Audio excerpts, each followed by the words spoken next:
नमस्कार मित्रों, संस्कृत की कक्षा में आपका स्वागत है। जैसा कि आपको पता है कि हम शिक्षण विधियों का अध्ययन कर रहे थे।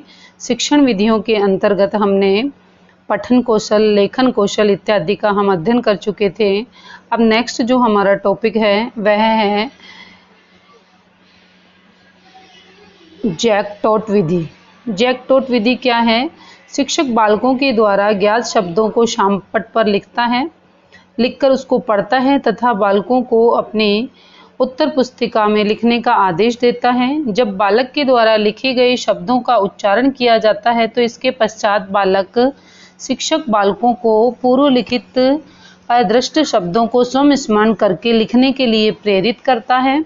इस प्रकार से बालक शब्दों और वाक्यों को लिखना सीखता है। नेक्स्ट जो हमारी विधि है वह है चित्र विधि। नेक्स्ट जो विधि है वह क्या है? चित्र विधि। अब चित्र विधि में क्या होता है कि जो अध्यापक है वह चित्रों को अपने छात्रों के सम्मुख प्रस्तुत करता है और इन चित्रों के विविध पक्षों पर प्रश्न कर उत्तर प्राप्त किए जाते हैं तथा इन उत्तरों में संशोधन कर श्यामपट्ट पर छात्र के द्वारा स्वयं अध्यापक द्वारा लिखा जाता है तथा उन्हें अपनी उत्तर पुस्तिका में लिखते हैं। प्रारंभिक स्तर के लिए यह विधि अत्यंत उपयोगी है। नेक्स्ट है उद्बोधन विधि। इस विधि में शिक्षक छात्र को कोई भी विषय देकर के उसके साथ चर्चा करता है और उसके बाद में जिज्ञासा बढ़ाता है। तत्पश्चात उन्हें कल्पना शक्ति के आधार पर लिखने की स्वतंत्रता दी जाती है। नेक्स्ट है प्रश्नोत्तर विधि। जब बालक कतिपय शब्दों से परिचित होता है तब उनसे उनके अनुभवों में आने वाले वस्तुओं के संबंध में प्रश्न पूछे जाते हैं। इन प्रश्नों से प्राप्त उत्तरों के आधार पर संपूर्ण अनुच्छेद छात्रों को स्वयं लिखने के लिए कहा जाता है। इसके बाद है मंत्रणा विधि। यह विधि उच्च स्तर के लिए उपयोगी है क्योंकि इसमें शिक्षक छात्रों का केवल पथ प्रदर्शक होता है। मंत्रणा विधि में क्या होता है? केवल वह पथ प्रदर्शक होता है। अब देखो, हम एग्जाम में हमसे इस तरह से पूछा जा सकता है कि मंत्रणा विधि क्या है।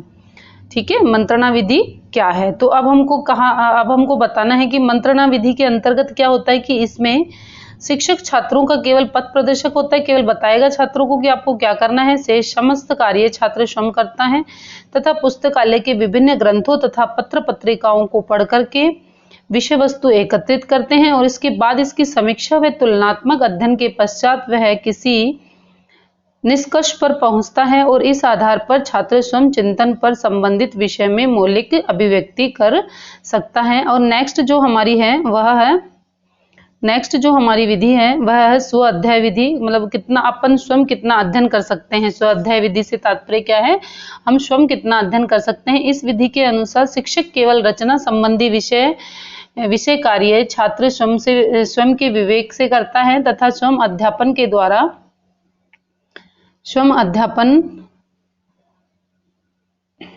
अध्यापन के द्वारा अनुसंधान कर नव चिंतन की अभिव्यक्ति भी इसी विधि के अंतर्गत करते हैं। ऐसे ही संशोधन विधि है। शिक्षक को छात्रों के प्रत्येक लिखित कार्य का संशोधन विधिवत करना चाहिए जिससे कि त्रुटियों से परिचित हो सके। और आज अधिकांश शिक्षक इसके प्रति लापरवाह दिखाई देते हैं और जो शिक्षक ये कार्य करते हैं वे त्रुटि पर केवल गोला और निशान लगा करके छोड़ देते हैं तथा छात्र की जो शंका है वो एज इट इज बनी रहती है। और चिन्हांकन के साथ साथ शुद्ध रूप भी क्या बनता है यह भी छात्र को शिक्षक के द्वारा स्पष्ट रूप से लिख करके बताना चाहिए। अर्थात उसे हम अशुद्धि संशोधन भी कह सकते हैं। ठीक है। और छात्र यदि अशुद्ध बोलता है तो देखिए, यदि छात्र अशुद्ध बोलता है तो हमें क्या करना चाहिए? उनको शुद्ध उच्चारण का अभ्यास भी करवाना चाहिए।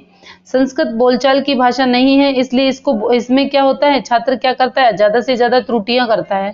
ठीक है। इन त्रुटियों को सुधार करने के लिए भी हमें इसकी चर्चा की जानी चाहिए, है ना। नेक्स्ट जो हमारी है वह है तर्क वितर्क प्रणाली। अब तर्क वितर्क प्रणाली में क्या है? इस प्रणाली का प्रयोग ऐसी सामाजिक, राजनीतिक और शैक्षिक समस्याओं पर रचना के लिए किया जाता है जिसके विषय में मतभेद यह है कि छात्र निर्धारित विषय के पक्ष तथा विपक्ष में अपने विचार प्रकट करते हैं तथा एकत्रित विषय वस्तु को छात्र रचना का स्वरूप प्रदान करते हैं। अनुकरण विधि। शिक्षक छात्रों को कोई निबंध या अन्य रचना कृति देखने के लिए कहता है। तत्पश्चात उसमें इसी रचना शैली के अनुकरण पर वार्ण्य विषय पर मौलिक रचना करने के लिए आदेश देता है। निरीक्षण विधि शिक्षक छात्रों को वास्तविक परिस्थिति के निरीक्षण का अवसर प्रदान करते हैं। ऐसे जैसे कि मान लो ऐतिहासिक इमारतें हैं, संग्रहालय हैं, प्राकृतिक दृश्य हैं, जलवायु आदि का प्रत्यक्ष दर्शन है तथा अनुभूति करवाना है ना, इत्यादि कार्य जो है वह भ्रमण इत्यादि की व्यवस्था करवाना, भ्रमण के दौरान बीच बीच में चर्चा इत्यादि करवाना। और एक आपके है सुलेख अभ्यास, है ना। अब सुलेख में क्या होता है, अनुलेख जैसा कि एज इट इज जैसा बोला जाए वैसा अनुकरण करना, प्रतिलेख देख देख करके करना, और श्रुतिलेख सुनो और करो। तो इस तरह की जो विधि होती है उसके अंतर्गत बालक अच्छे से सीखता है। तो आज ये हमने जो हमारे लेखन से संबंधित कुछ हमारी जो विधियां थी उनका हमने अध्ययन किया है। तो देखिए ये जो हमारी विधियां थी वे लेखन कौशल की विधियां थी। अब इसके पश्चात हमारे पास में आएंगी शिक्षण विधियां, उनका हम विस्तार पूर्वक आगे अध्ययन करेंगे। तब तक के लिए जय हिंद, जय भारत। यदि आपको मेरे चैनल पर दी गई जानकारी अच्छी लगी तो आप मेरे चैनल को लाइक, शेयर एंड सब्सक्राइब करें, अपने मित्रों के साथ बांटें। जय हिंद, जय भारत, नमस्कार।